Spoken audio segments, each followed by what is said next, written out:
aku di podcast Parenting. Oke, aku Siti Nur Alfia sebagai host, dan kali ini aku ditemani sama narasumber kita nih, akan membahas topik yang seru banget kali ini dengan Kak Amelia Aisyah Putri. Halo. Oke, di podcast kali ini kita akan membahas generasi sandwich atau sandwich generation. Nah, mungkin teman-teman di sini yang lagi nonton nih belum pernah mendengar apa itu generasi sandwich, atau mungkin ada yang udah pernah. Nah, yang belum pernah, kita simak baik-baik podcast kali ini. Oke, yang pertanyaan paling basic banget nih Kak dari topik kita. Sebenarnya apa sih sandwich generation itu? Sandwich generation ya, atau generasi sandwich. Sebenarnya term dari sandwich generation itu pertama kali dikenalin oleh Dorothy Miller yang ada papernya yang berjudul The Sandwich Generation About Children of the Asian pada tahun 1981. Nah, kalau secara teori, sandwich generation ini adalah sekelompok orang dewasa yang sekitar umur 30-40 tahunan yang mengurusi anak dan juga orang tuanya mereka gitu, mau dari secara fisik maupun emosional dan juga finansial. Nah, rata-rata sandwich generation ini finansialnya itu harus mencukupi sebesar $10.000 atau sekitar 150 jutaan, dan bahkan 1.350 jam per tahun untuk ngurusin dua generasi ini, yaitu anak dan juga orang tuanya. Oke, seperti namanya ya Kak, sandwich. Jadi dianya tuh ada di tengah-tengah, yang di antara roti sama roti. Ya, betul. Oke. Nah, dari generasi sandwich ini tuh sebenarnya cuma ada di Indonesia atau ada di negara-negara lain sih Kak? Sebenarnya fenomena generasi sandwich ini itu ada di mana-mana. Contohnya itu ada di UK, ada 1 dari 3 orang dewasa yang menjadi sandwich generation ini, dan juga ada di Amerika Serikat. Ada 12% tua yang mempunyai anak itu menjadi sandwich generation karena harus ngurusin ibu dan juga bapaknya. Sementara kalau kita kan di Asia nih ya. Nah, kalau di Asia sendiri ini ada satu negara yang generasi itu paling tinggi, yaitu Korea Selatan. Oke, dari data-data yang Kak Amel udah sebutin tadi, sebenarnya kenapa sih generasi sandwich itu bisa ada? Kenapa sih ya generasi sandwich itu bisa ada? Sebenarnya simpelnya itu karena life expectancy manusia itu makin tinggi gitu.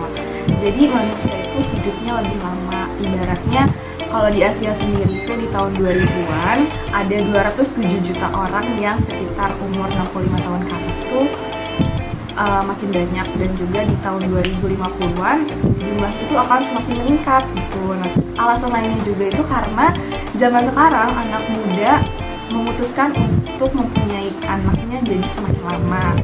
Tapi makin kesini itu karena dinamika antar generasi makin kompleks. Nah, jadi definisi generasi sandwich ini itu ada kategori umurnya. Jadi makin bergeser, ada juga yang makin double sandwich.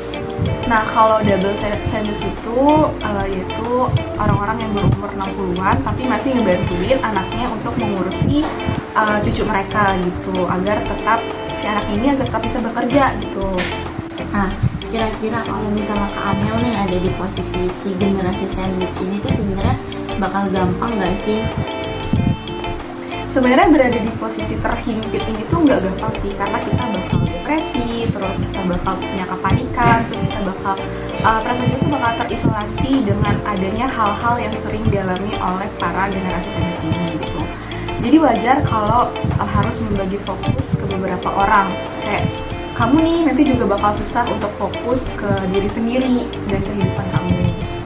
Nah, kayak hal sepelenya tuh seperti me time dan juga kamu fokus ke kesehatan kamu sendiri tuh nggak bisa gitu. Nah, aku tuh pernah baca di salah satu studi tahun 2010 kayak gimana cara sandwich generation itu cenderung mengabaikan faktor-faktor kesehatan mereka dari soal makan dan juga olahraga. Nah, kalau misalnya kita udah ada di posisi generasi sandwich ini nih, sebenarnya kita bisa nggak sih nolak atau menghindar dari posisi ini? Sayangnya sulit sih kalau kita untuk menghindari perangkap dari generasi sandwich ini gitu loh. Karena kan kita sebagai society memang diekspektasikan tinggi nih untuk mengurusi orang tua juga sebelum kita mengurusi diri kita sendiri dan juga anak kita. Karena kan ngurusin banyak orang itu dalam suatu keluarga tuh salah satu bentuk untuk solidaritas. Nah, kalau misalnya tadi kan kita udah nggak bisa nih nolak atau menghindar dari si generasi sandwich kalau misalnya kita udah terjebak. Nah, ada nggak sih cara-cara buat kita yang udah terjebak ini untuk survive di dalam generasi sandwich ini? Pertama nih, kamu harus perlu komunikasiin dulu nih sama orang tua kamu nih, apa yang kamu butuhin dan juga apa yang mereka butuhin, dan juga apa yang anggota keluarga lain bisa bantu ke kamu. Karena kan kamu nih nggak bisa nih mikul beban kamu sendiri, dan kamu harus bisa minta bantuan sama kakak atau adik kamu. Nah, yang kedua itu ada plan everything ahead. Sebelum kamu mulai komit nih untuk jadi generasi sandwich ini, kamu bisa bikin perjanjian tertulis sama orang tua kamu atau semuanya agar jelas dan juga nggak jadi kesalahpahaman. Yang terakhir, soal finansial nih, sebagai generasi sandwich itu kan kamu harus bisa manage uang untuk memutuskan berapa sih pengeluaran kamu, pemasukan kamu berapa, agar bisa memberikan kepada orang tua kamu. Oke, jadi sebenarnya generasi sandwich ini mengharuskan kita untuk mengasuh antar dua generasi ya Kak, antara orang tua kita dan juga anak kita. Oke, mungkin podcast kali ini selesai karena kita udah banyak banget mendapatkan informasi dari Kak Amel mengenai generasi sandwich. Jadi juga dikasih tahu cara-cara survive-nya gimana, terus ada tips-tips manajemen uangnya gimana. Mungkin semoga informasi yang disampaikan memberikan manfaat untuk kalian yang menonton. Saya Siti Nur Alfia sebagai host dan juga Saya Amel Sukri sebagai narasumber. pamit undur diri dari podcast kali ini. Sampai jumpa di podcast selanjutnya. Bye-bye. Assalamualaikum warahmatullahi wabarakatuh.